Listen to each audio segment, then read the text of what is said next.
Bonjour à tous, j'espère que vous allez bien. Donc, bienvenue dans cette petite leçon dédiée au Super Locrien. Donc, Super Locrien, c'est pas un super-héros Marvel, c'est le septième degré de la gamme mineure mélodique. C'est aussi, on l'appelle aussi la gamme altérée. C'est une gamme qui contient tous les degrés altéreux, c'est-à-dire 1, bémol 2, bémol 3, bémol 4, bémol 5, bémol 6, bémol 7. Voilà, d'accord, ok. Et dans le cas du mineur harmonique, ce sera le Super Locrien double bémol 7.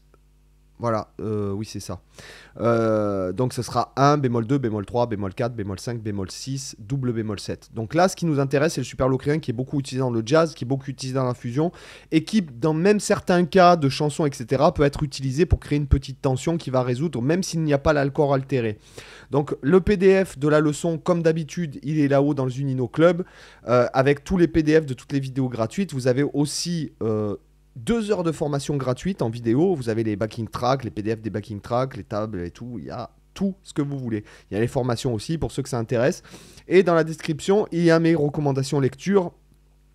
J'ai été surpris de voir que vous avez été super nombreux à acheter des bouquins quand même. Donc n'hésitez pas à me faire part de vos retours et de recommander vous vos bouquins comme certains l'ont fait. Il y a même une personne qui m'a envoyé son livre. C'est vraiment cool. Alors j'ai commencé à le lire parce que je l'ai racheté en fait. Je voulais pas utiliser voilà, je voulais l'avoir sur le Kindle pour pouvoir le lire. Voilà, et bon, enfin voilà, c'est top quoi. Donc sans plus attendre, on va regarder cette gamme. Alors, ce qui va être important en fait dans cette gamme, alors excuse-moi, j'enlève le focus. Ce qui va être important, cette gamme seule, d'un point de vue modal, a aucune raison d'être en fait.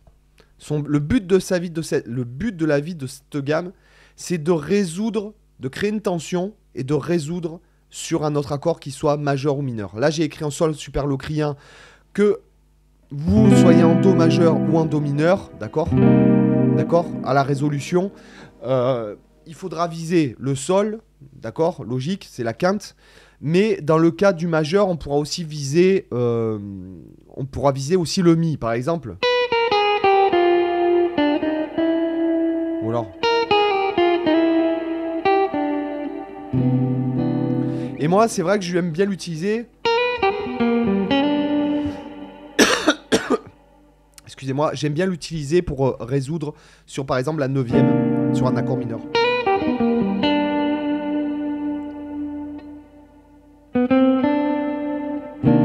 Moi, j'aime bien, c'est vrai que je résous souvent comme ça. Voilà. Sur un accord mineur. Ou sur la quinte, d'accord? Donc il est ultra important que cette gamme-là soit travaillée en même temps qu'une autre. Ça y est, on a les Village People qui se mettent à bosser à côté. C'est vraiment important que cette gamme soit mise en relation, c'est-à-dire ne bossez pas cette gamme dans l'absolu. Il faut que vous cherchiez dans votre tête, que vous ayez toujours le calque, c'est ce que je vais dire, c'est un peu bizarre, mais que vous ayez le calque de l'autre gamme dessus, ok? Voilà. Ah, mais j'avais oublié que je me mettais en petit avant. Voilà, je suis là, regardez. Donc, par exemple, le truc, les gens scolaires qui vont se mettre à faire du jazz, leur prof va probablement leur écrire la gamme comme ça. Donc, vous avez un accord altéré de sol, ici, et la gamme.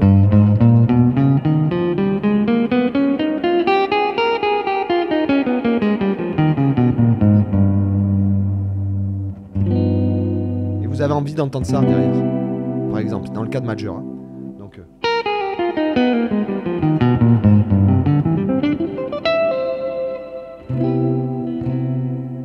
d'accord. Donc le but de la vie de cette gamme, c'est de résoudre, d'accord. C'est la résolution. Et c'est intéressant parce que vous divisez la gamme en deux. Il y a une partie qui est demi-ton, demi-ton, ton, demi-ton, et l'autre partie c'est ton par ton.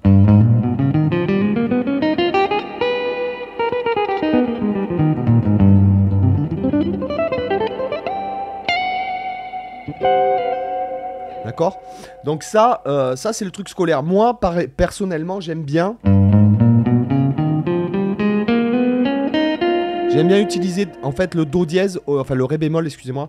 Au lieu d'aller chercher le ré bémol ici, j'aime bien le faire ici, moi. D'accord. D'accord. Donc là, toujours, voilà.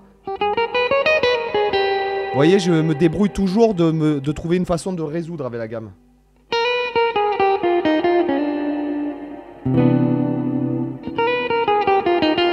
Alors, tout le monde va vous dire au début, quand vous allez être étudiant en jazz, on va vous dire oui, il faut résoudre sur la quinte, il faut résoudre sur la tierce, on s'en fout. Si vous avez envie de résoudre sur la sixte,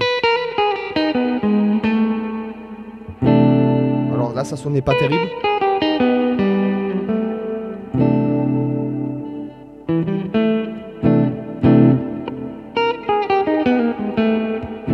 Ça, c'était pas terrible, hein. Là, j'ai résolu sur la tierce. Vous pourriez très bien. D'accord? Ou alors?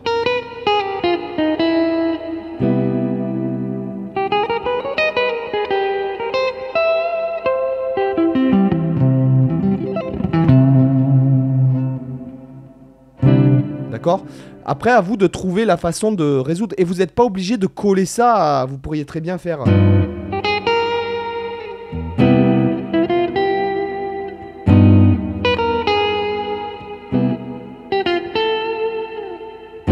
Vous voyez ce que je veux dire? C'est-à-dire faire une phrase.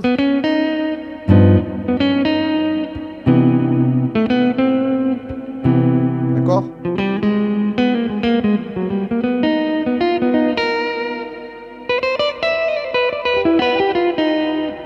Si c'est qu'une seule note.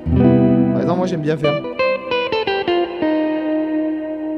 Créer une tension, en fait, sur des notes qui sont pas dans la gamme.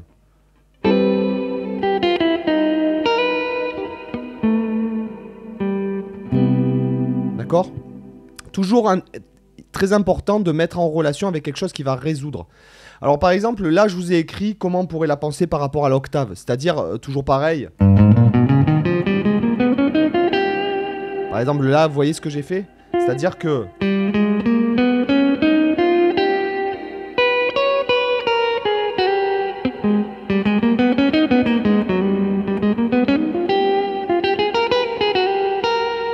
D'accord? Toujours pareil. Je pense ma gamme...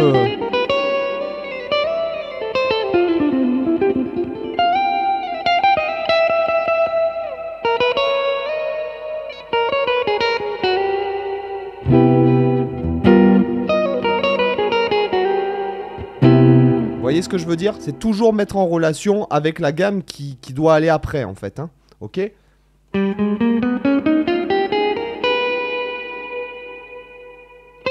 pourquoi j'ai mis un Do là? Putain, je suis vraiment... J'ai mis un Do ici, c'est vraiment... Je suis... Là, vous voyez mon erreur? En fait, il aurait fallu en fait un Do dièse, un Ré bémol en vérité. D'accord? Donc, désolé, je corrigerai. Vous corrigerez vous-même, vous ferez attention.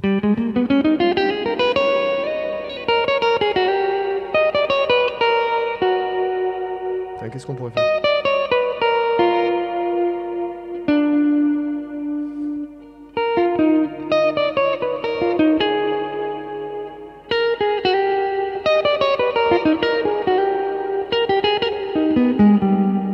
D'accord? Alors vous voyez, quand on finit sur la quinte, ça sonne un peu comme tout le monde en fait.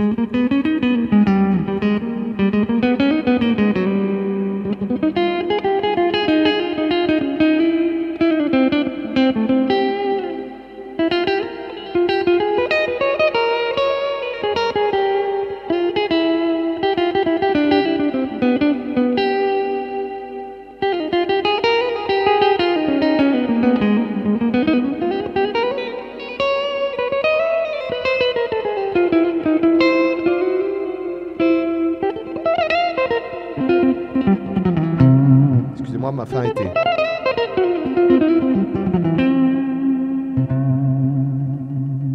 Ok? Donc voilà pour cette position. Là, vous n'oubliez pas de corriger là. Je me suis planté. Hein. Qu'est-ce que vous voulez que je vous dise, hein? L'erreur est humaine.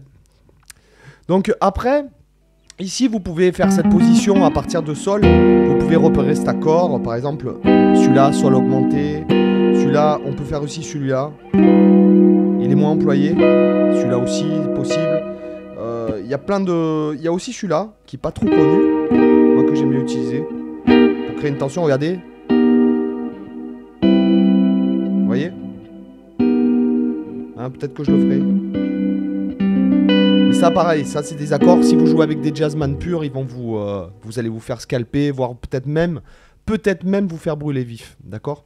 Donc là, en fait, vous partez... Alors, il contient la tierce la bémol 13, la fondamentale, et la dièse 9 en fait.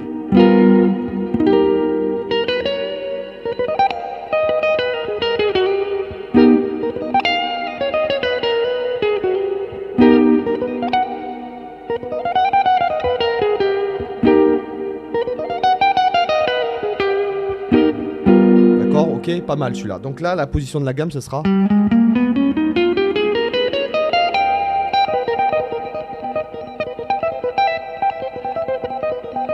Si vous faites, vous alternez les deux, hein, d'accord.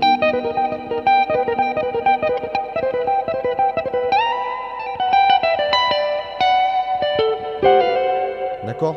Alors, excusez-moi, je suis un peu...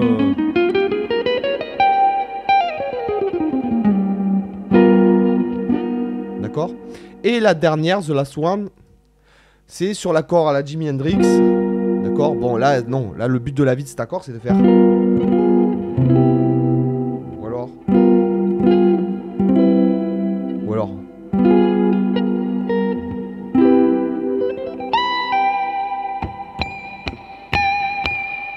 D'accord. Et là...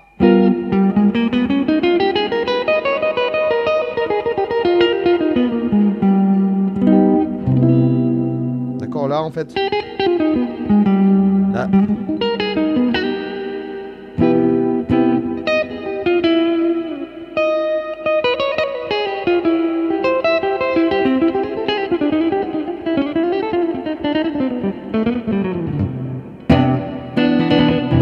D'accord.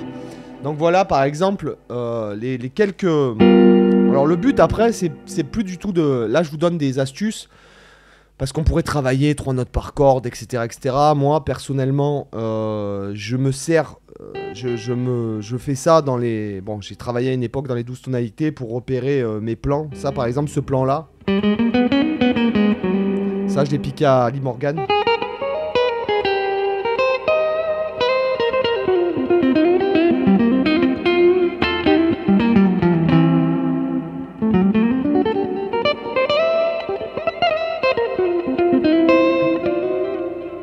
D'accord. Mais voilà, après le but c'est quand même d'utiliser ça d'une façon musicale et vous n'êtes pas obligé d'à chaque fois faire le plan, de retomber. D'accord, ça, bon. Là c'était mineur. D'accord, ce que je veux dire, vous n'êtes pas obligé de jouer à chaque fois le plan B12 qui va sur la résolution. À force, ça sonne un peu indigeste. Le mieux, c'est de se servir des couleurs qui vous plaisent. Par exemple, dans cette gamme-là, là, je trouve que peu de gens utilisent vraiment...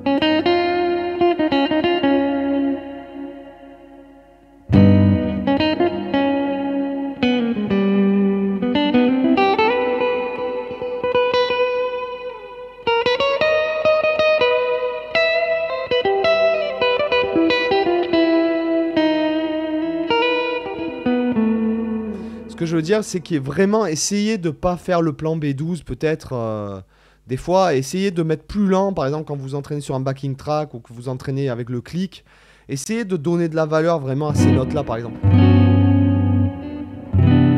La dièse 11.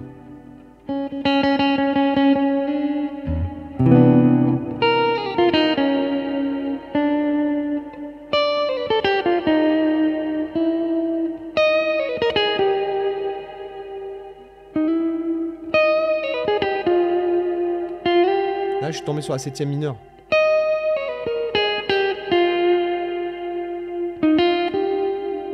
Voilà, là, j'ai fini sur la quinte. Qu'est-ce que je peux...